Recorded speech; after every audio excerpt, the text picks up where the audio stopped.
ব্রেনের পাওয়ার কিভাবে বাড়বে? প্রত্যেকে আজকে থেকে এটা বলবা। বলতে চাই, শোনো আগে, রাব্বি জিদিনি ইলমা বলো তো। যে কোনো জিনিস করার আগে বলবা রাব্বি জিদিনি ইলমা বলো। মানেটা কি জানো?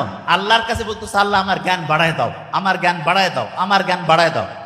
আল্লাহর কাছে যখন তুমি চাবা, তুমি তোমার আব্বা আম্মার কাছে 100 টাকা 500 টাকা চাইলে যদি মনে করে দরকার, দিবে না? তোমাকে দিবে। দেখো, কিন্তু এই শোনো, কিন্তু যদি জানে যে তুমি ওই টাকা দিয়া ভিডিও গেম খেলবা, আন্দাজে টাকা নষ্ট করবা, তাহলে কি দিবে? শোনো, খুব ইম্পর্টেন্ট। তাহলে তুমি আল্লাহর কাছে যে ব্রেনটা চাচ্ছ, সেই ব্রেন দিয়া যদি তুমি খারাপ কিছু করো, আল্লাহ কি ব্রেন সহজে দিতে চাবে? তুমি যদি ভালো কিছু করো তাহলে দিবে কি দিবে না?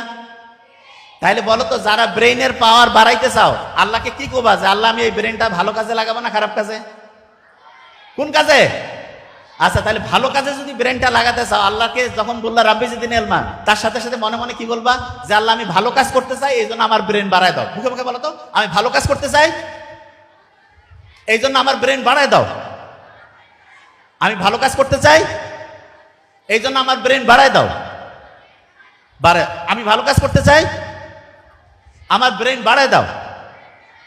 প্রত্যেক দিন 5 ওয়াক্ত নামাজের পরে প্রত্যেক দিন রাব্বি জিদিনি ইলমা, রাব্বি জিদিনি ইলমা, রাব্বি জিদিনি ইলমা এটা বলবা।